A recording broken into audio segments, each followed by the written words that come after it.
Alright, we're live. Hello, chat. I got something delicious for you today. We're going to look at the coping and the seething of the people that are completely and utterly organically supporting Assassin's Creed because it's a game with a huge cultural impact. I mean, everywhere I go, I see the memes. Every person that I talk to talks to me about Assassin's Creed. You know, it's so popular that if I wouldn't read the press, I wouldn't even know it launched.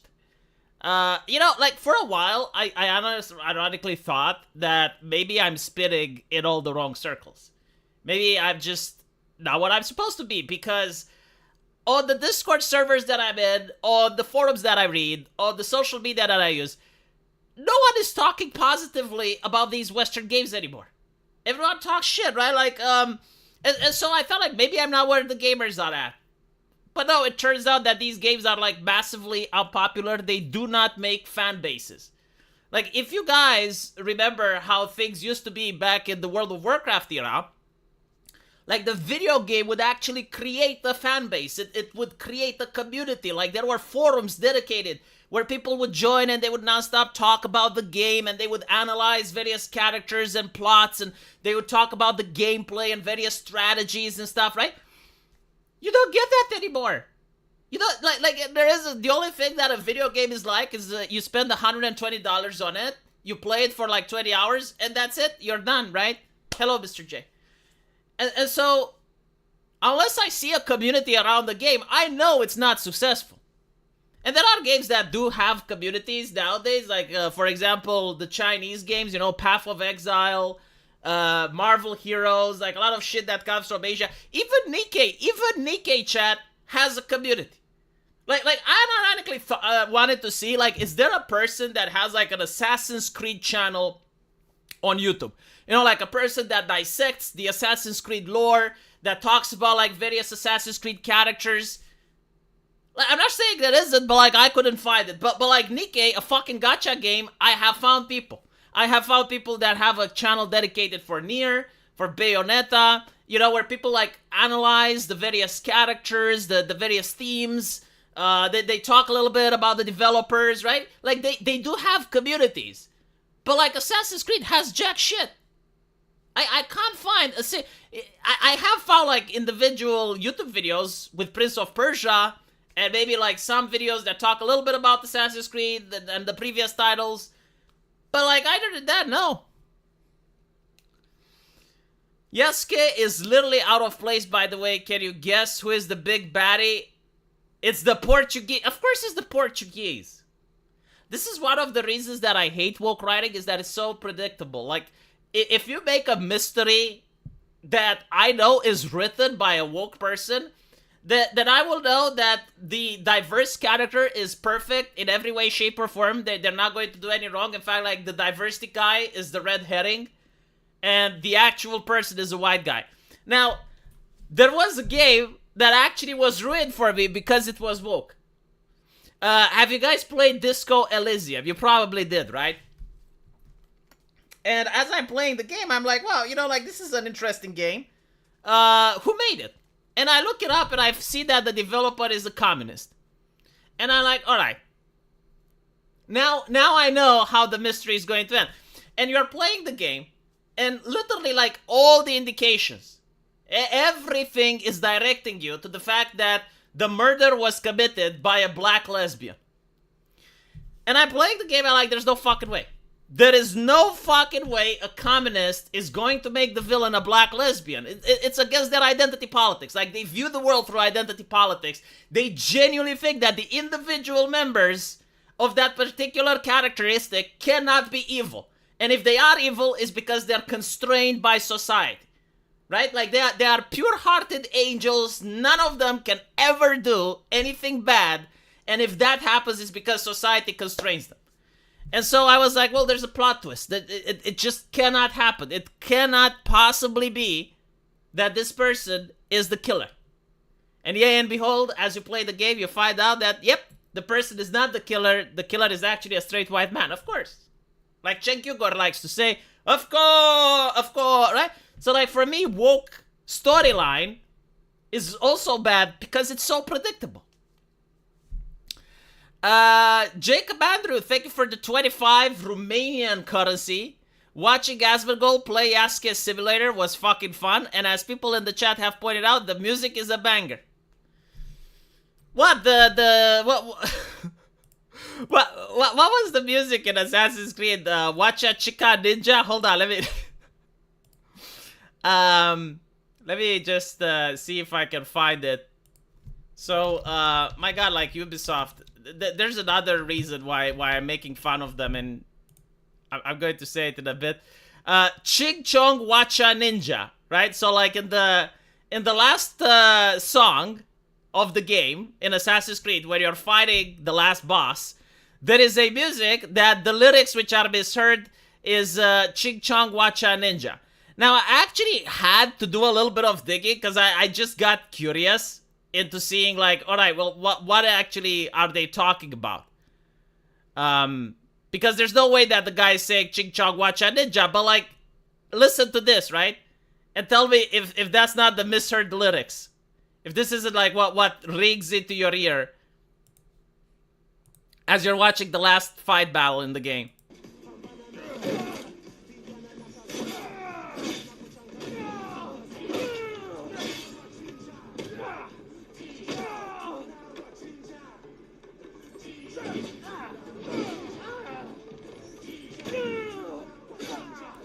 Right? It's kind of like Ching Chong Wachaka Ninja, right? Like that's the misheard lyrics. So I was like, well, what the fuck are they actually saying? I need to do a little bit of a digging. And let me see what I managed to find it. Apparently it's Chinja Tonwacha Ninja, which in Swahili, right, a language from Africa in Swahili, it means we will slaughter them. It's similar to we will kill the Boer, right? That type of energy. And so, like you gotta understand that this game has 2 hours worth of cutscenes. Like there were people hired to make sure that the game wasn't offensive, and there were other people hired to supervise the people that wanted to make sure that the game isn't offensive, and there were other people hired to supervise the supervisors that were making sure that the game isn't offensive. And not only like it upsets the Japanese people in every single fucking way, but even in their culture. Like imagine if you had like the reverse, right? Like try to watch this from a social justice lens. Like try to understand this from their ideology. How it would look like if the game took place in colonial Africa, and you're playing as a British person, and the song "We Will Slaughter Them" plays as you're fighting the last guy. Right? And not only that, but like Assassin's Creed, the IP that I've played, I always viewed the assassins as doing the assassinations as something that needs to be done. It's like the Templars were so powerful that there was no other way besides doing the assassinations, right? In order to... They weren't enjoying it. Like, they didn't get, like, sadistic pleasure. They didn't get a boner from slaughtering the enemies, right? Like, that's what the Templars would do. I mean, let's look at the Assassin's Creed. The one that takes place in Italy, right? So look at how an assassination is performed. And all of them are like this. I thought I was beyond this. But I'm not. I've waited too long. Lost too much. Requiescat in pace, you bastard. I don't think so. But basically, the entire game, like, he's struggling with trying to fight against his urges of killing. But, like, the bad guy is so evil, right, that he is, like, the only exception out of all of them. And the reason that it's a powerful scene is specifically because he's not bloodthirsty throughout the game, right? Like, throughout the game, he has a moral compass. He doesn't want to do these things. And so, like, when you actually end up with the last villain and he finally snaps and is like, you know what, like, this is the only murder that I'm going to enjoy, it has a more powerful impact. Which is a lot different than, like, going into Africa. It's like, oh, we will slaughter them, blah, blah, blah.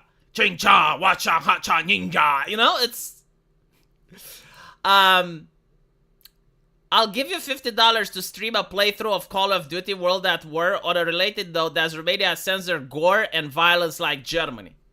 Shit, that's actually a very difficult question. So first of all, I can't play anything right now for the sole reason that I'm designing a video game. I need to make 4 YouTube videos a day. I need to also stream this. I generally do not have time. I would have played the game for free. You wouldn't have to pay me. And also, when I play video games, I don't get as much viewership. But regarding Romania censoring gore, man, from my knowledge, Romania was never big on censorship. But the thing is, in Romania, we don't really create. I mean, we do have a couple of video games and movies, but there isn't a strong industry that constantly creates and promotes art to the point where we would have to worry about censoring, right? So, when it comes to Romanian culture, if you will, Romanian sensibilities, people generally don't give a shit. We operate on if you don't like it, don't watch it type of mentality, right? So, and it's even with kids. For us, the word kid, the definition of a child is usually 5-year-old, 6-year-old. We usually say teenager, right? To differentiate between a 5-year-old and a 16-year-old. And when it comes to teenagers, my parents didn't mind if I watched slasher films or horror movies. I was watching some of the most violent American movies when I was 13. And sure, some of them scared me at night, after watching Freddy Krueger or Jason Voorhees. Right now, these are movies that are considered to be part of culture, their grandfather did, right? But back then, people would freak out, about the concept of a horror movie. It was really bad. But there was no censorship, right? There was no sensibility towards it. There was, no issue. Usually, parents didn't allow people, their kids to watch horror movies because just like me, we would get nightmares and we would cause a problem because we wouldn't fall asleep, right? And we would cry in bed and we want the light to be turned on. And so it was frustrating for the parents to deal with that, and that's why they would ban you from watching horror films.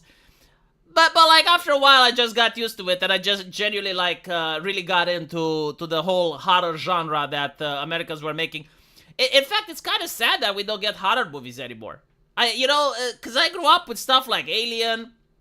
I mean, Alien was really scary back then, when you didn't have all the special effects and all of the cool CGI you have now. And the first Alien movie was actually pretty creepy. And there were others that America used to make, and they were really, really great. They don't make horror movies anymore. I generally don't know why. But anyway, hi V, hope your day is good. Can't stay long, gotta head back to work. Well, that's unfortunate. Russians losing their mind when people don't believe in my social contract. We'll talk about that in a bit. AC hasn't been AC since 3. I really despise the entire franchise, and I hope it fucking dies. It's because it killed Prince of Persia. Anyway, right, let's listen to a streamer that is going to address the controversy, right? So this one has 2 million views. I do not know who this gentleman is, but he seems to be very upset. Let's listen to some of the arguments. But I do like the fact this is a real gamer. Well fucking said. Wake up call. It's 2025. No one fucking cares about being a real gamer or not. They destroyed the gaming identity. It used to be a time when if you were a gamer and you met another gamer, you knew that you have a lot of things in common. You knew you probably enjoy similar things, you enjoy similar music, right? The game journalist, actually had a strong PR campaign to destroy the term gamer. And if you guys look at gaming awards after 2016, if you look at various presentations like E3, the developers went out of their way to take the word gamer out of their mouth. So they would start using the word consumers. Oh, fuck. What your opinion? They started using the word players, literally anything but gamers. And there were a lot of articles chastising people for using the word gamers and trying to even make the word gamer cringe. And nowadays, not only were they successful, but it's also the fact that everyone plays games now, right? Like, I can't think of a single person that doesn't play games. Like, even my mom was playing phone book games, right? Like, and so, the reason they destroyed the gamer as an identity is because it was a unifying identity. It was very easy. It's like us versus the corporation, because that's the correct mindset that a customer should have, right? Like, the corporations want our cash, so we have to demand stuff from the corporations. Like, we will give you our cash, but what do you give us in return? And this is where the game Giorno steps in, and it's like, no, you're whining, you're entitled, you don't get to demand anything, right? Don't like it, go outside, touch grass. Like, that was the ideology that they were promoting because they were corporate shills, right? Like, they would never lecture other journalists or other activists or the corporations, hey, you need to treat your customers with more respect. No, like, they would lecture the customer that they need to treat the companies with more respect, which is against nature, right? Like, it's a thing that just doesn't even occur, no matter how much they try to pressure it. And so, like, if you try to say, oh, you're not a real gamer, who fucking cares? You know, I don't care if this guy's a real gamer. So fucking what? But anyway, right, let's hear his argument. I don't give a fuck what your opinion is of this game. I don't care. Your opinion is worthless to me. The quality of health of my morning shit had a bigger impact on my thought process today than you being upset that there's a black guy in Assassin's Creed. So shut the fuck up. But if you don't care, why do you want him to shut the fuck up? Like, for example, I don't care what people's opinions are about anti-aliasing. You know, or motion blur. I generally, like, literally, this is something that I generally don't care. I do not care what opinions people have about motion blur. Right? Like, it's in my game, I turn it off, that's it. I don't care. And so, if I hear a person spurting out about motion blur, since I don't care, I let them spurt out. Why would they care? It's like, it's, right? Like, if I see a group of people, like, some people want motion blur in and some people want motion blur out, and I generally don't care, I let them spurt out. I wouldn't have to talk about my feces in order to explain the real topic of motion blur and my idea, right? Because if I do that, then I care. Like, here's the thing. There's nothing wrong with caring. Like, of course you're allowed to care. But why are you pretending that you don't care? See, it's the subversive aspect that pisses me off. Like, it's fine to have, like, strong beliefs on one side or the other. But when you come up and it's like, oh, I'm not interested in this conversation. I am so fucking above you and you guys are so fucking beneath me. But at the end of the day, I know that I'm right and the people that associate with me are right and all of you others are scumbags. All right? We're not doing this shit. It's a fucking video game. If you are upset that there's a black guy in a video game... It's a video game that costs $120. You're a streamer. You probably make easy money, but like if you're into construction, how much would you have to break your back in order to make $120? And doesn't that justify caring a little bit? And then you have emotional investment, right? Like the company has poured hundreds of millions of dollars specifically to agitate people emotionally. Like they have some of the smartest minds that America can produce working in marketing, and their entire job is to get people's emotion riled up about this game. So you may trivialize it and you may say it's just a game, but you're completely disconnected with reality. Because you assume that human beings are robots, they don't have any emotions, they don't care about anything. But in reality, you do care, which is why you're making this rant. But you're also disingenuous. You're smarmy about it. You're like, I don't care, but you care, you care, you're lesser than me. I'm not playing this game. I am sick and tired of this game. Fuck off. I don't want you here. I don't care. Why are you crying so much? Yeah, fuck off. No, don't want you. Just ban them then. Why do you have to give the eulogy, right? What is it with this feminine energy, this nagging? If you don't want them there, just ban them. Ban them and shut the fuck up, right? Like seriously, am I not understanding the situation? Like if I generally see something that I don't like, do I go around and have like an entire eulogy and I evangelicalize and I preach? And by the way, you know, where was this energy? Like seriously, I want to invent a time machine so I can take this guy and stuff him back into the past so he can use the same energy against the activists and against the journalists who got us this way. And then he would get what he wants, right? Because apparently what he wants is people to stop complaining. Perfect. I will send you back in time like a fucking Terminator to deal with the Anita Sarkeesian and the likes. Because back then we used to have, like in 2016, we used to have video games where women have big fucking tits. And it was like a lot of sex appeal, like Mass Effect 3, you get to see Liara Tassoni. Like Liara Tassoni comes in with her bouncing titties. Like it traumatizes the feminists, it traumatizes everyone with her feminine body. And she oozes feminine energy and it just traumatizes people on Twitter just by existing, right? Like she brings the degeneracy and people on Twitter are like, no, Liara, no. And Liara is like, yes. You will see it. I will harden you as a human being. You will be exposed to my body and you will be strengthened to resist. You will clench the Bible and you will not touch yourself like I am the sin, but you will be filled with virtue because you're a virtuous person and you need to resist the sin. Like that was Liara Tassoni back in the day. And then you have like all these people coming in, the activists, and they're the ones crying. They're the ones complaining. They're the ones not touching grass. And they're the ones that don't even play the fucking games, right? And they're complaining about Mass Effect, and it's like, oh my god, sexualization, hypersexualization, misogyny, misogyny, Resident Evil, racism, like, don't you get to see black people in Africa, racism.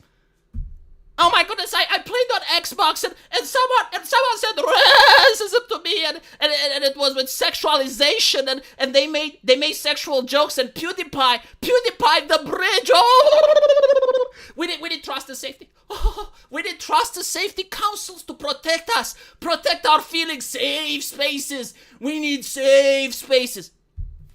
Companies have to do much more. I want to pay $120 for the game because the companies need to hire an entire secret police force that thought police gamers that use AI to listen to our conversations. That like we need that. We need that because otherwise, how can we play, right? And I want this guy to be sent back in time to tell those people to fuck off. Because if those people fucked off and gaming was at the same way it was in 2016. Then he wouldn't have the problems today. Right? Because this is what's happening. Like, you have, like, all of these leftist culture that pushed in their pronouns, pushed in their chess cards, pushed in their ideology, and we have to suck it, right? Like, we notice that the games aren't selling. We notice that the communities are destroyed. We notice how it affects the product. And we need to shut the fuck up because now people like this are the ones defending it. Like, they want the status quo to continue. And in order to continue, they have to be disingenuous about it, right? Like, first of all, they have to pretend they don't understand the issue, right? Like, they just don't understand. It's like, oh, yeah, people are just complaining because it's a black guy. Funny how they're not complaining it's a black guy when it's a Japanese game. Funny how they're not complaining it's a black guy when it's another Western product that has a black character. Like, notice how no one complains when Resident Evil has a black female character as a sidekick. No one brings it up. No one complains. The only people that complain are the journalists because the zombies were black. And so,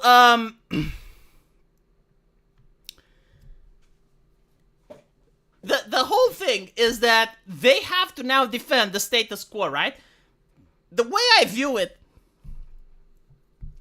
is that the whole culture war, the way it works, is that you had like the initial push from the social justice activists that were walking around with their spears, poking everything like racist, sexist, misogynistic, racist. And then you have the clergy. Then you have the priests that are trying to normalize what is going on, right? And they're like, no, don't pick up the spears and fight back, no, because then you'll be just like them. No, like, don't you dare, if you don't like it here, just go somewhere else. I wonder if these individuals don't get paid by Ubisoft. Seriously.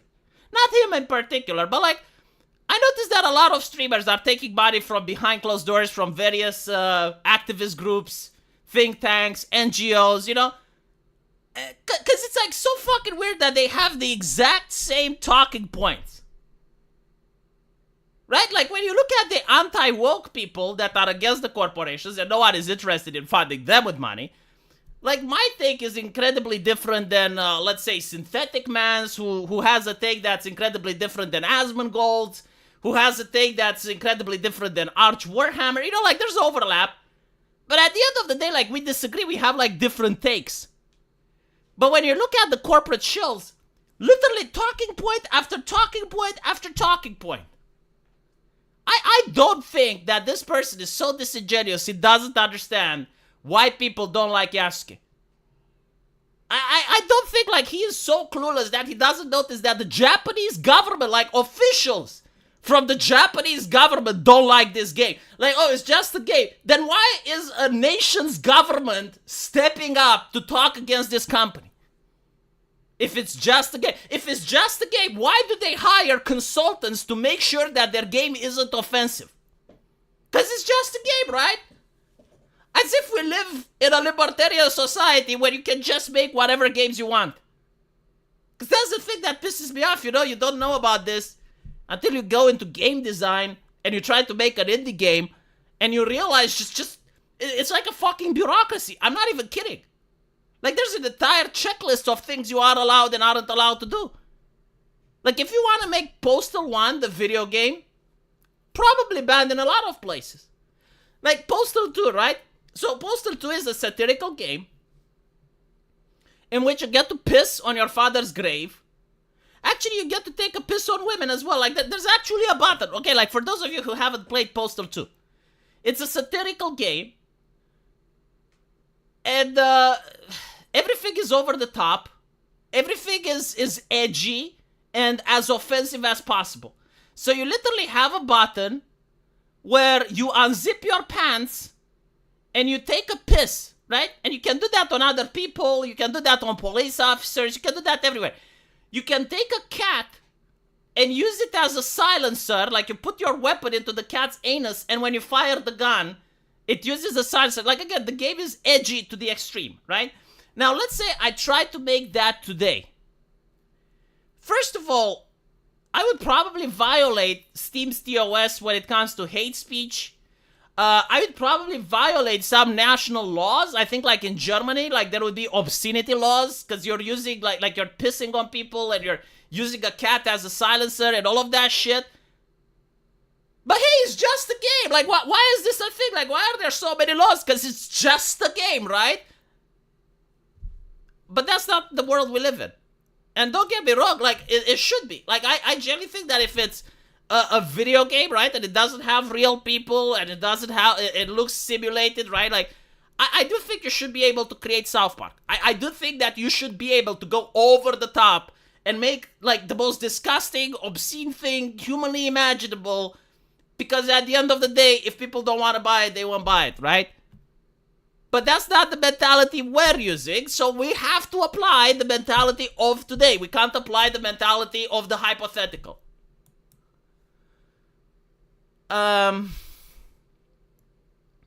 If you don't remember, says Jacob, this is the same gamer that was defending the IFL microtransactions from Dragon's Dogma 2. I think that there's a lot of streamers, I don't know if this one in particular, but there's a lot of streamers that get paid. Like, seriously, and you, just so you can understand, like, getting paid by a company doesn't mean that they give you their talking points. Getting paid by a company, usually, like, if you talk positive things about the company, right, so you talk positive things about Ubisoft, and you have, like, a big subscriber base, eventually they approach you. They approach you and they say, okay, we got a new product, we're going to offer you a sponsorship, and we want you to promote our product to your viewers, but you gotta sign this NDA. And in the NDA, like, they will have a couple of talking points, right? Like, don't talk about this, and that. Make sure you do mention this, and that. Like, let me see if I can bring one up, because I think, like, there's I found one of these contracts.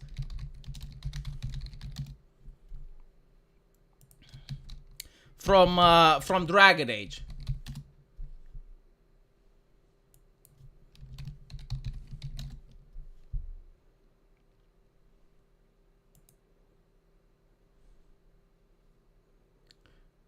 Like, if you guys remember, it used to have the word return to form, right? And so a lot of people figured it out. Well, if it's return to form, then, and everyone is mentioning this, that this must have been told by a PR company. And apparently, someone from Steam posted this, right? As you can see, like, they're using the same word. They use triumphant return to form, right? So, like, you're looking at these various publications from different places in the world, like whether it's Australia, whether it's Portugal, whether it's publications that are competing with each other, and they're all using in their reviews the exact same thing. They're using triumphant return to form, triumphant return to form, or triumphant, right? And so this was posted. Apparently it was leaked. I don't know if it's true or not. But the thing is, the reason it's believable is because I have seen similar contracts being passed off to other streamers. Usually they throw it in the garbage bin, but unfortunately some people do buy them. And Wukong from China also had a similar contract. Now that actually did become a controversy, if you remember. Like, that actually did become a controversy because in the contract it was said you're not allowed to talk about COVID, you're not allowed to talk about feminism, you're not allowed to talk about Chernobyl or Tiananmen Square. But other than that, you could talk about anything you wanted, right? So, like, as long as you're talking about the game, you can say anything. And the press was livid, was absolutely livid, because apparently the streamers were told they can't talk about feminism while playing Wukong, right? But the West does the same. Like, Western NDAs are very similar. And here it says, like, you're not allowed to talk about surgical scars, woke content, homoeroticism, racial positivity, DEI compliant features, blah, blah, blah, blah, blah, blah, blah. Right? Don't compare this to other games, blah, blah, blah, blah, blah, blah, blah.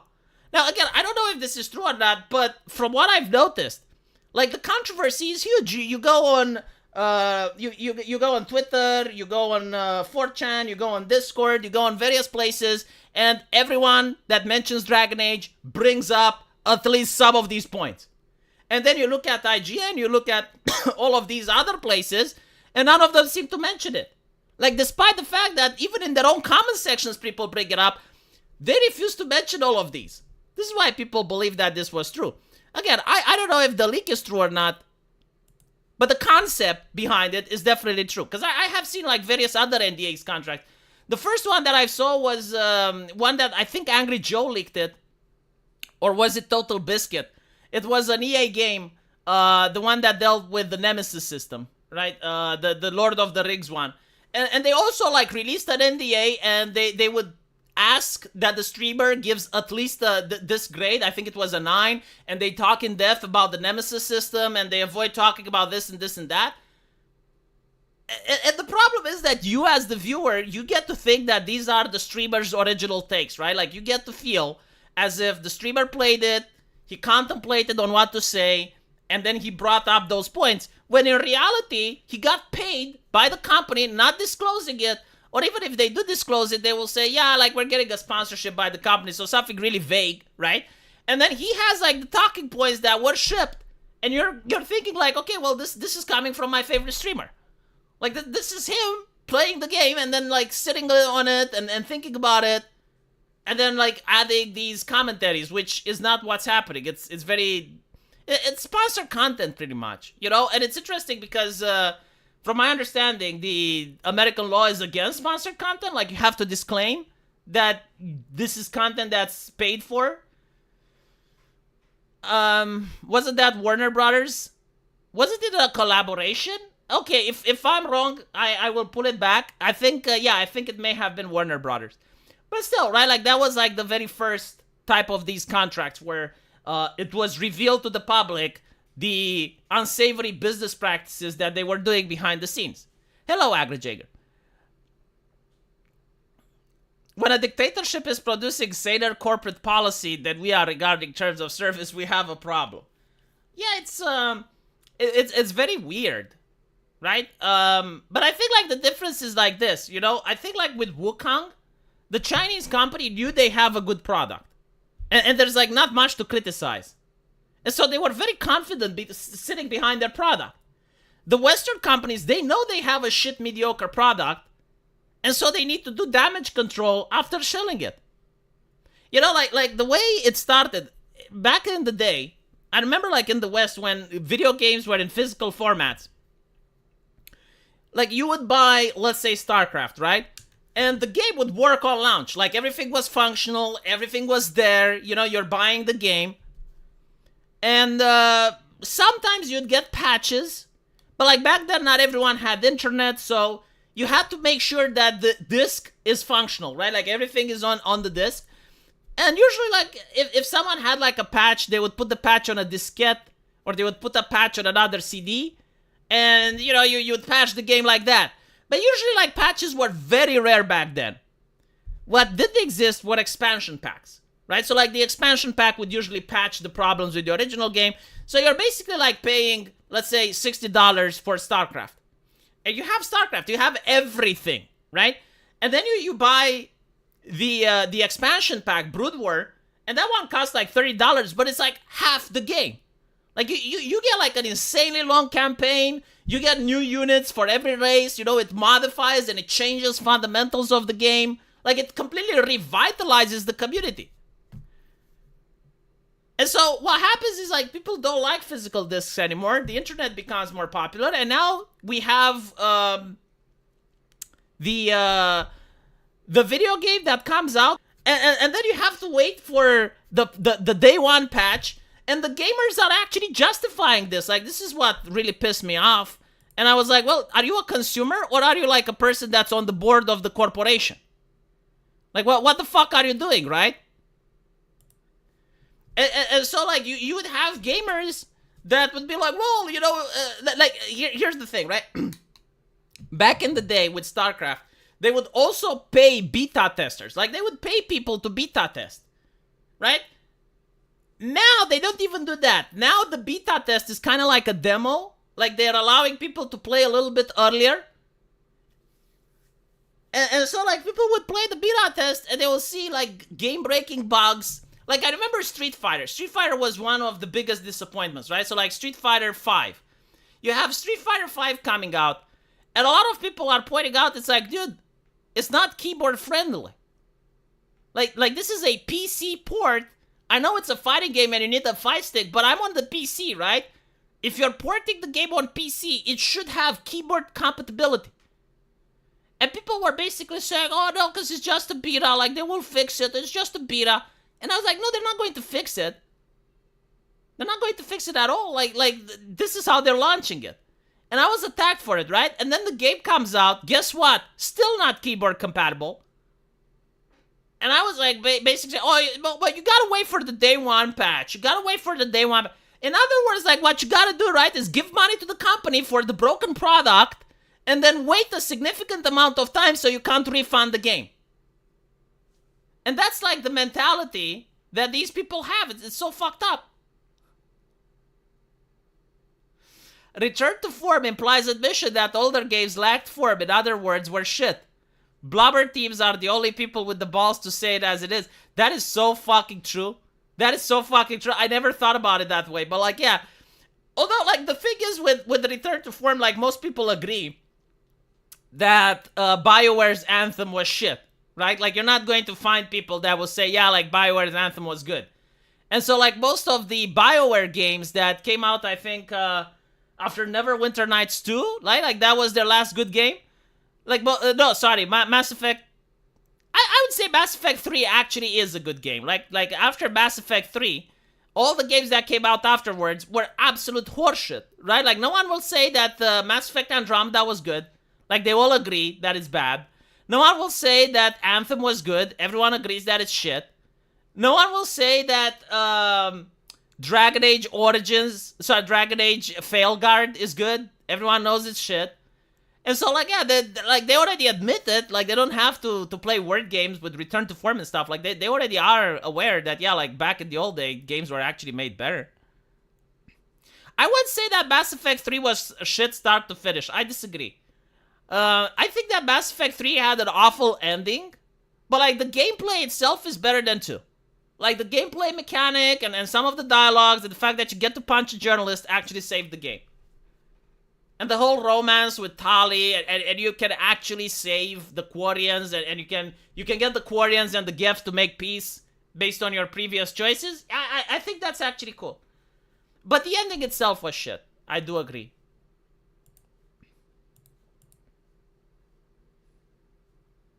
Fuck. I don't want you here. I don't care. Stop. I'm not doing this fucking argument. Every goddamn game these days. I'm not doing this fucking argument, and then he has the argument. Oh, it's woke. Oh, there's a black guy. Oh, there's a trans person. Shut the fuck up. Why does it bother you so much? If I'm talking about motion blur, right? I don't care about motion blur. It's a feature that I can disable. Now, I would get upset if every game has motion blur and I can't disable it. Yeah, like that would piss me off, I'm not gonna lie. And then I would be very vocal about it. But the thing with like these people that are saying, oh, every game has a trans person in it, games don't have trans people in it. I can't actually think of many games that have trans people in it. What games do have is female characters that look like men with wigs. And that's what upsets people. Now, the reason that those people don't even have an outlet and are fuming is because when you go to Nexus Mods and you try to modify that character to be the way you want, they ban the fucking mod. So you have an ideology that's hyper concerned with what the gamer thinks. Like, you know, whatever happened is the privacy of your own bedroom. You don't fucking believe in that anymore. Right? So like, if I take it up the ass in my bedroom, that's fine. But if I download the video game and I try to give big tits to a female character in my own bedroom, all of a sudden that's an issue. And this level of hypocrisy we find absolutely disgusting, abhorrent. And we think that the people that are pushing for this absolutely deserve to be criticized. Their intolerance and their bigotry has to be fought against. There was a game that actually said, you know what, like, we're going to make pronouns optional. Immediately people freaked out, and I don't see this gentleman being against those people. Like, you are against choice. To the point where there were journalists that were making articles saying, yeah, like, gamers shouldn't have choice. Like an RPG that allows you... So like, for instance, right, let me give you an example. You have Baldur's Gate 3. Baldur's Gate 3 has this obviously politicized quest that's taken from like modern day current events, right? So you have like refugees that are going to a druid's glade, and you can tell that the writers actually wanted the refugees to be viewed as the good guys at that moment in the game, right? Like everything is trying to say that the druids are bad for not doing more. However, they do allow the player freedom of choice. Like, if you want, you can kill all the refugees. If you want, you can kill the druids. If you want, you can kill the druids and the refugees. Right? Like there are many ways of handling that situation. But what progressives would say is like, no, this is wrong, because like a gamer can take the wrong choice. We need to force the gamer to always make the correct choice. And so like, if you play a game where you want to be an asshole, you want to be a blackguard, you want to be a chaotic evil person, a murderous psychopath, when you finally encounter the trans character, there is no option, there is no dialogue where you can give them sass. There is no dialogue where you can be a cheeky little shit. You can be a cheeky little shit to everyone. You can kill almost every other NPC indiscriminately, but not that guy. And an example of this is Baldur's Gate 2.5 or 1.5, whatever the fuck was it. Right? So like they made Baldur's Gate 1, 2, and then there's like another Baldur's Gate that's supposed to take place between 1 and 2 that they made after 2. And the controversy was that they were really proud that they added a trans character. Many people were saying, well, this is the world of Faerun. Why can't they just take a polymorph potion? Why, right? I mean, Dragon Age 2 actually did have a trans character. Like, there is a red mage that used a belt, which transforms him into a woman. It's a really nice quest, right? So in that world, all of a sudden, you have a trans character. And the problem is, you can, like, be a psychopathic, murderous animal with anyone from that game. Like, even your own companions, you can kill them if you're not a trans character. And this is what people are complaining about, like the removal of choice, because you are infested with an ideology that everyone has to think your way. Every single person has to have your mindset, have your opinions, say the correct things, behave in the correct way. We're fed up with it. We don't think you're better than us because you have the correct opinions. Some of us may even think your opinions are wrong. We think you're a bigot at this point. We think that you can't tolerate. We think that you can't allow for anything. Like the idea that every single game needs to have a black American in it. Every single one, without exception, right? Whether the game takes place in historical Japan, whether the game takes place in historical South Korea, if it's the world of Witcher, like Americans have colonized everything, and with hip-hop music attached. Because that's the other thing, right? Why the fuck does the game have hip-hop music? They made Prince of Persia. Did you guys saw Ubisoft Prince of Persia? Like a game that's such a monumental failure is not even being discussed. A video game called Prince of Persia that doesn't feature the prince and doesn't take place in Persia. And one of the characters is a black guy with a mental illness haircut that has hip-hop music, even though it's taking place in fucking Egypt. Like, it can't have, like, any more, right? Like, the absolute destruction of creativity, the absolute destruction and the homogenization of everything has to be the fucking same. Even in the Assassin's Creed, over-the-shoulder bullshit. Every single game has to be like it, right? Over-the-shoulder bullshit, where you have, like, an open world with not that much to do. And in that open world, you run around, you pick some quests, and then you do them. And as you do them, you get some XP, and then you have, like, a very basic crafting system, and with the XP you can use in order to get, like, some very limited points in a talent tree that by the end of the game you finish everything. And then you have, like, a dialogue where it doesn't really matter what you pick. And every game is like that, right? The Last of Us 2 syndrome. Add in some women that look like men, and there you fucking go. And just so you know, like, the reason these people are so fucking pissed off, because like, that's another thing, right? They will say, oh, like, why do you care? Why do you care? The game developers definitely care. Like, they looked at the fact that in almost every game where people can pick between men and women, they always pick the male character, right? So, like, they looked at the statistics for Mass Effect. 70% of the people pick the male character. They looked at the statistics from the last Assassin's Creed. 70% of people, or probably more, even picked the male character in Greece. And so they're like, okay, shit. Well, we gotta do more. We gotta force the female character. The thing is, in Mass Effect, they picked the male character because they want to romance they want to romance the female characters, right? Like, they want to romance Tali, they want to romance Miranda. And so, like, that's why they pick the male character.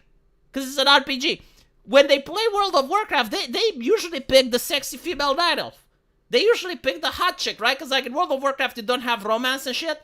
So, like, in Mass Effect, they pick the male character. They pick Mel Shepard because they want to romance all those aliens. In Assassin's Creed, the woman looks like horse shit. She absolutely does. And if you don't believe me, show me the merch of her selling, right? Like, where are the statuettes, the figurines? What are the people using her in the thumbnail? Where are the people that create fan base around her? I mean, let's compare her with 2B, with Nier Automata. Like, Nier Automata has a huge fan base.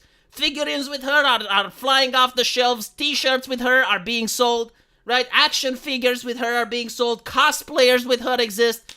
I don't even know the name of that chick from Assassin's Creed Greece. And so, like, if you make a horrible female character, yeah, no one is going to want to touch that. I'm willing to bet there's trans people that don't want to play with her. Like seriously, like, what is a trans person, right? It's a person that's born a man and wants to transition to a woman, okay? So, if they play a video game and they have the choice between male and female, like, they would pick female, right? Because, like, in the fictional universe, they would want to be the woman. Am I not following straight? Okay. But if the woman looks so fucking ugly, right? Like, they're like, holy shit, no, I'd rather play as the guy. By the way, I actually had, like, ideological cope on this, where they would say, if it's a trans person, and it's a video game, and they get to choose between male and female, like, that's not representative. No, in the video game, in the fiction, they want to play as a man that identifies as a woman. And I was like, well, hold on a little bit. That seems to be a little bit too idealized. So, like, let me get this straight. You're a person that believes you're born in the wrong body, right? Right. And so, if you get a choice in playing a fictional universe, wouldn't you just play as the woman?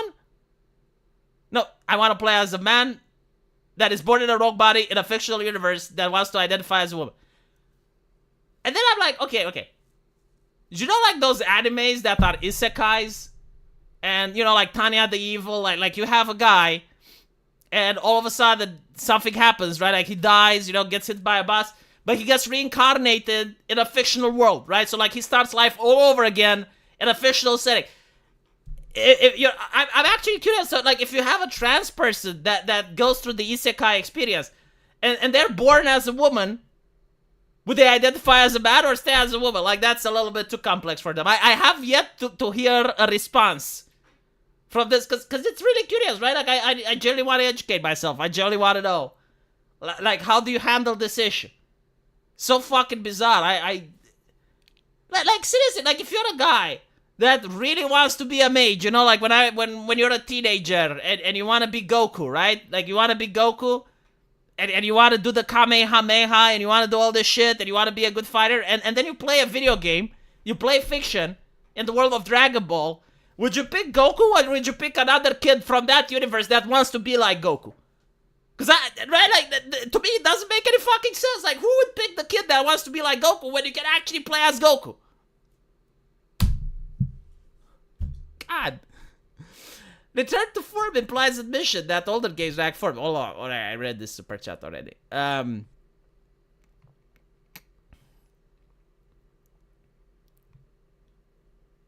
Why do trans women want men?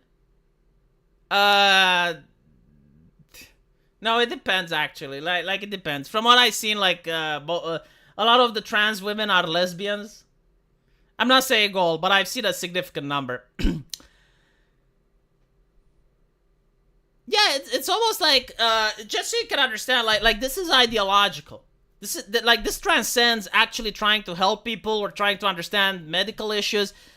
Because there is this game which was basically really hyped up about an expansion for Dungeons and Dragons. Like there's this player manual which allows the construction of wheelchairs in Dungeons and Dragons.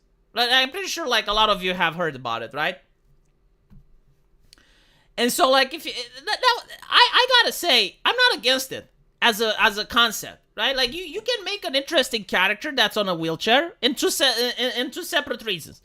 The first one, you can have a character in a wheelchair, like if you want to create a mage, or maybe I as a game master, like I want to create a villain that's like Charles Xavier, right? So it's a mage that can levitate his chair, and he can cast magic from sitting in his chair. Like he's not a combat guy, right? Like he doesn't fight anything. Like maybe he's a necromancer or shit. Like you can make a cool character like that, right?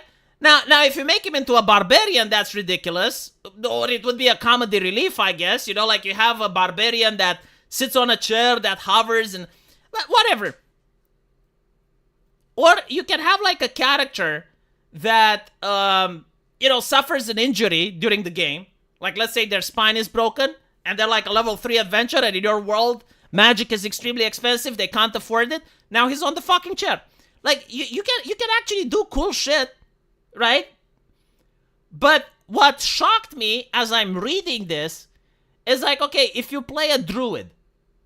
Alright, well, if you play a druid, obviously you can shapeshift into different creatures, right? And guess what? The chair shifts with you as well. So like no seriously, like that's in the player manual. Like if you're a druid and you shapeshift into a sparrow, like the sparrow has like a little chair attached, like little wheels attached to it because it can't walk. And I'm thinking, okay, so like for these people being in that situation, it's not a medical situation, it's a spiritual one.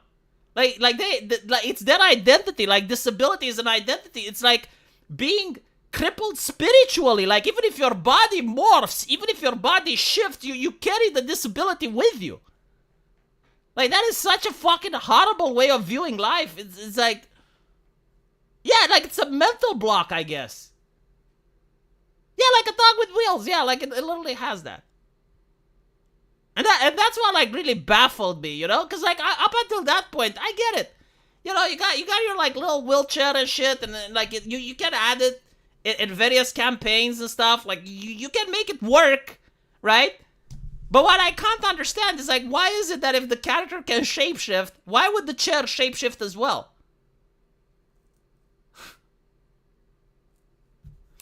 No, like there are many reasons why you can justify in D&D why the party can still, you know, like why a pirate has one leg. Like maybe magic is really expensive, maybe mages are really rare, maybe he personally wants to keep the limb because it reminds him of a battle or some shit. Whatever the case. You can come up with that, but what I can't figure out is like, why would you ever have a situation where the druid shapeshifts and you have the chair shapeshifting with him? Yeah, I talked about the 2-hour credit thing. No one will take you to party or wheelchair? No, I think they would. I can come up with like various reasons. So the first one would be the party starts off with all the adventurers intact. But like at one point there's something that happens, like maybe one of them gets crushed by a trap in a dungeon and they get stuck in a wheelchair, right? And so if it's a possibility, if the game master says it's like, okay, well, you got this wheelchair that hovers and levitates and does shit, then it's allowed, right? Like the party would play with that guy. There could also be a villain, right? Now, but here's the thing, right? Like, this is another aspect that really pisses me off about the D&D wheelchair.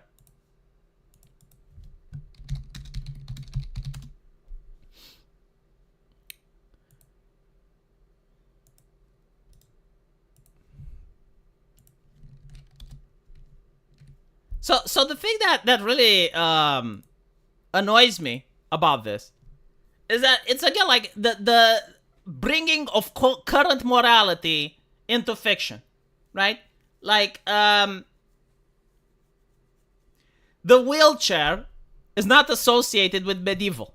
Like in medieval times, unless you are like insanely rich, and even those people, like they didn't have wheelchairs. Like they had people carry them around. Like, you'd literally have a chair, and you had, like, 4 slaves that would pick up the chair and just carry you around.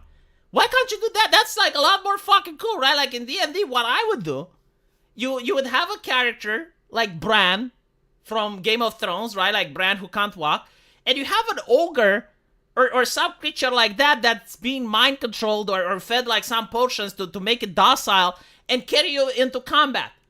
And you just sit on the ogre and the ogre smashes things. And you just have to direct the ogre to do stuff. Like there is so much cool stuff. Oh, but you can't do that, right? Because despite the fact that it's just a game, that has like slavery and mind control and all other problematic shit. So we can't have that. But wouldn't that be fucking cool, right? Like you're sitting atop of a monstrosity, like some massive brute, an ogre or something. And you gotta like, and it's also the moral implications of it, right? Like you're dominating this beast, this brute, and you can have like interesting interactions with, like there can be drama in it, you know, like members of the party can dislike it because it's smelly and it eats a lot of supplies, and you know, that would be a lot more fucking cooler than a chair. But again, like these people not only lack imagination, but even if they had imagination, they wouldn't be able to implement this stuff because it's offensive. Yeah, the wheelchair breaks immersion, but like my version doesn't break immersion. Like my version would actually be pretty fucking cool, wouldn't it?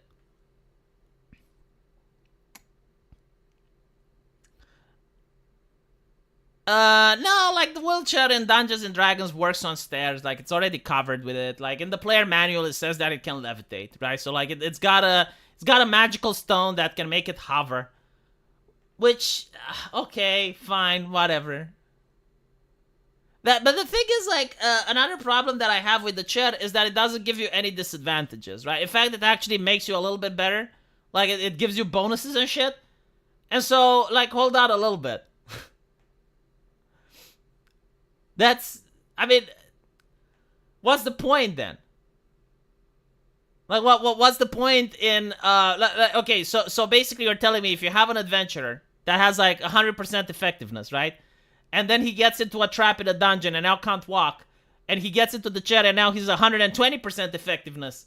Like, why wouldn't every single adventurer just get into a trap, cripple themselves, and go into the chair that raises their combat effectiveness, right? Like, that should actually be the meta. Which would be funny because if it was an MMO, you know people would do it. Knowing those game developers, they would make it a thing to make you have a gay relationship with their ogre slave. No, like the ogre would be twice your size. Like that would cause eternal damage. I dominate the brute during the day, but the night the brute dominates me. Oh my fucking god.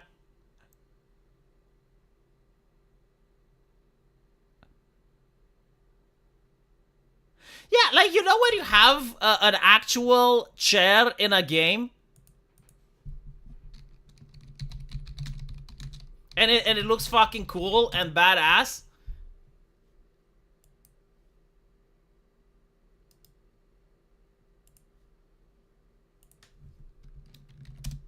Again, like, you can make it work, but you gotta stop applying contemporary standards. So, like, in Warhammer 40k, you have the Dwarf King, and the Dwarf King, like, sits either on a chair or on a shield. Like, he's never allowed to step down. And he is being carried by the shield carriers, right? Like, but these guys, I forgot the exact lore, but I know, like, it's one of the most honorable positions you can have. And they also have to, like, make sure that they keep the shield straight so that the king doesn't fall. And they go into combat like this, right? Now, obviously, he's not on the front lines.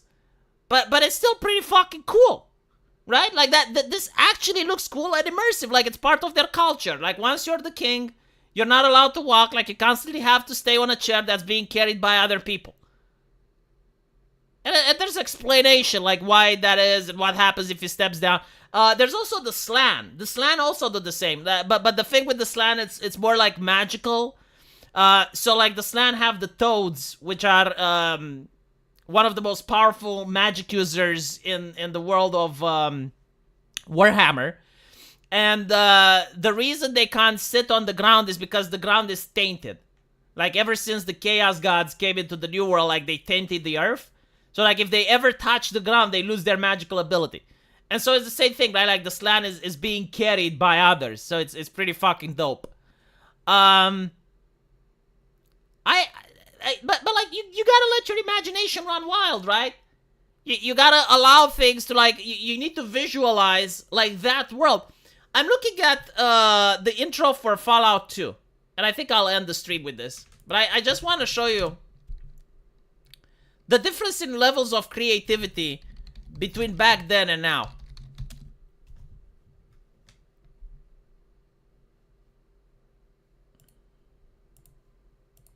So this is the intro of the popular game Fallout 2. Come in, Chosen One. There are things you must know. The village is dying. The signs are everywhere.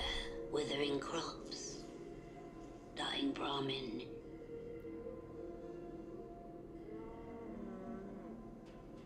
Sick children. There is hope, however.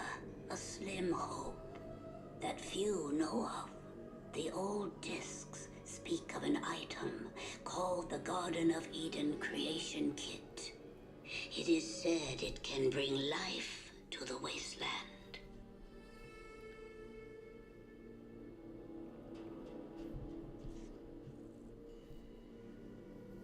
This will be your quest, if you prove yourself worthy. For that proof, you must first journey to the Temple of Trials. If you survive, come back to me. We will talk more. Our life is in your hands, Chosen One. Prove yourself. Fight. Okay, so, like, let's look at what we have here, right? The world is destroyed by atomic hellfire. And so, like, there's a complete new culture that is completely separated to what we experience today. Like, their world is completely different, right? Like, you can compare this with the Fallout TV show, and you'll see, like, all the quirks and the haha and the jokes and the capitalism's bad bullshit that they have there. There is no more capitalism here. Like, it's fucking gone, right? Like, what you have is an old lady that got visions, right? Like she had, like, visions from her mushrooms, and she's telling you about what she knows from fairy tales about a magical artifact, the Garden of Eden creation kit that can save the village. And look at the way the furniture is made, right? Like the furniture is built out of simple things. Like there's a chair which barely has like a couple of straps in order to keep it together. And this is one of the richest persons in that village. Like all of a sudden you realize that this is a very harsh world. Again, compare it with the Fallout TV show or any of the other Fallout games. They never recreated this. And then when you look at the architecture, right? Like the architecture, it's completely alien. From a new civilization, it's almost looking like something that they made like a castle, but it's got like this sculpture of the head of probably someone important from the village. And now like compare it to like modern shit, where everything is modernized, everything has like Marvel quirks and Marvel humor and Marvel jokes. You know, everything has pronouns and chess cards. That's their focus. That's what they're trying to work on, rather than creating universes that look weird, they look alien, and they should. And by the way, like this whole thing, like where people are saying that Fallout is about capitalism bad. No, it's about humanity bad. Like even in this world, right? Like there's no more capitalism now. Like they fixed capitalism, like it's dead, right? Like capitalism, just ended the world. And now you have people that live in tribes, and they're still fighting with each other. Like there's still raiders, there's still tribes that are fighting with each other, and they don't have capitalism.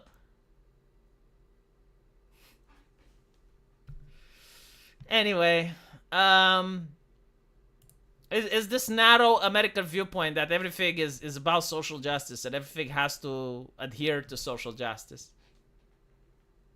Yeah, it's about humanity and the constitutes of war. It's even in the beginning. It says war never changes. Like, how the fuck did they miss that?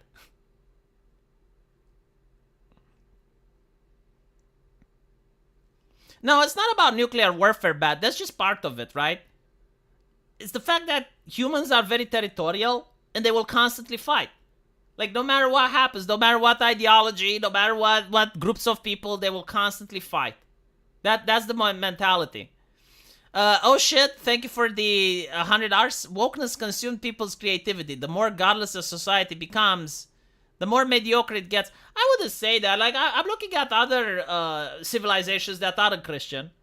Like the Japanese, the Chinese, they're still creating stuff.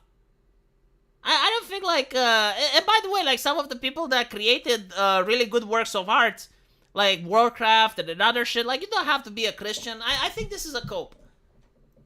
I think like zealots can't create things. It doesn't matter if they're Christian or not. If you're a zealot and you're like ideologically possessed by any ideology and you're focused on creating stuff that pushes your ideology rather than stuff that's entertaining, I don't think you can create stuff. I don't think zealots make for good creative people. Anyway, right. Yeah, it's moral busybodies. It's people who are obsessed with what others think. Right? Like, you're not obsessed with the actions that others do. No, you're obsessed with thought policing, and everyone needs to think your way, and everyone needs to do the same thing. Like, take into account that a lot of parts from medieval society were stagnant culturally, specifically because of the church. It's only during the Renaissance that you notice an explosion of the arts and an explosion of the way people think and express themselves. So, no, I wouldn't necessarily say that Christianity does or doesn't. I think like Christianity is something in between that's irrelevant when it comes to creating things. Muslims can't create.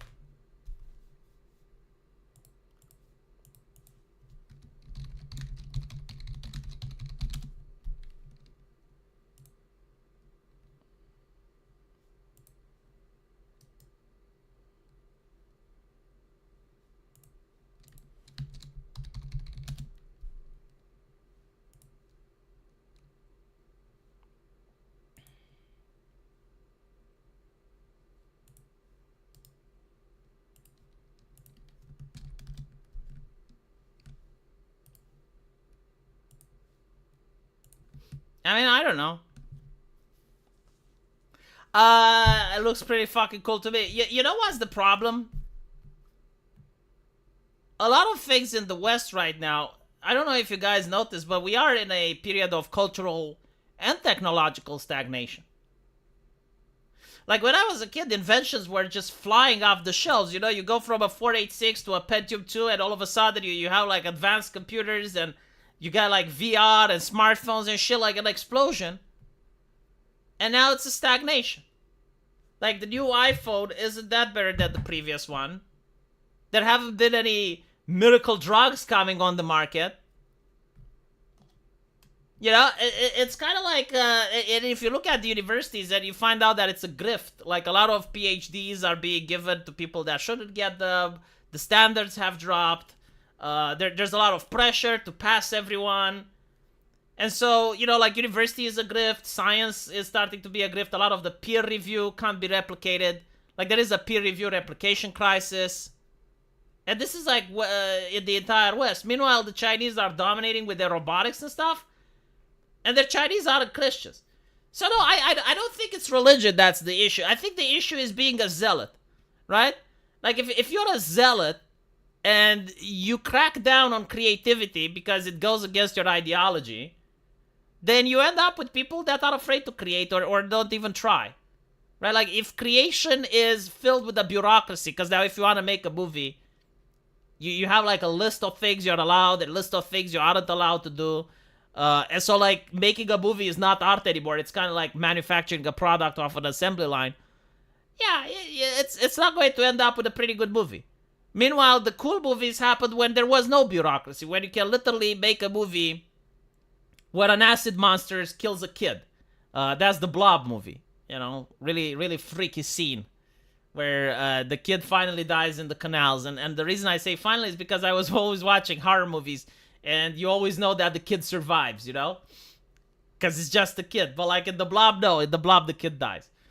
And so, I always wondered, like, why that didn't happen. And then I found out it didn't happen because of the age rating. Like, if you kill a kid, you get a worse age rating. And I'm like, well, if it's a slasher film, right? It's a horror film. What's more horrifying than that? But it's again, you know, like the mindset. It's like, well, yeah, it's art, but it's fiction, but it's like, okay, I mean, I get it, but it's okay if you have like one or two rules. But when you have like hundreds of rules, when you have like a compendium of things you are and aren't allowed to do, well, then art becomes sanitized and everything looks the same. Everything has the whole Marvel quirks and the whole Marvel jokes, you know? It's... Yeah, the good guy must win. That was another thing that was forced. Like, seriously, like, back in the day, like, comic books were considered that they're made for kids, and always the good guy had to win. Like, that was a regulation. And, like, the reason anime becomes so popular is because, well, sometimes the good guy doesn't win. Sometimes Goku dies. And that's what makes it interesting. That's what keeps people glued to the television. Those were designed by non-Muslim architects hired by the locals. Muslims have no fiction like Lord of the Rings or artists like Da Vinci. Well, you know, I genuinely don't know about Muslim culture. Like, I know the Ottomans were fairly advanced. And I know the Turks were very creative. But I don't know about today. But it wouldn't change the fact that if you're a zealot, you can't have creative things. The problem is the widespread over reliance of the idea of everything is subjective and nothing matters. Well, no, because like they use that as a cope. They say everything is subjective, but then they say racism is objective, right? Like they say humor is subjective, but then when they talk about getting offended, that's objective. So it's just something that they say, but they don't really mean it. It's just something that they say to persuade you, right? Because they themselves don't think everything is subjective. Because if everything is genuinely subjective, then racist jokes are subjective as well. You know, like saying the N-word, that's subjective too. Some people may be offended, some people wouldn't be offended. And so, like, canceling someone for saying it isn't correct because not everyone is offended, right? And you just let the market decide. But that's not what they do. They're thinking, no, like, that's an objective thing. And so when they say that everything is subjective, they only say it to be subversive. They only say it to try and get under your skin, but they're not actually meaning it. Look up Call of Duty before selling out. It's a YouTube short I found. No, not gonna look at it, but I do appreciate the super chat because I gotta go. I have the baby crying, and so every time at 10 p.m. I have to go and help my wife tuck him in. So I'm not going to miss that.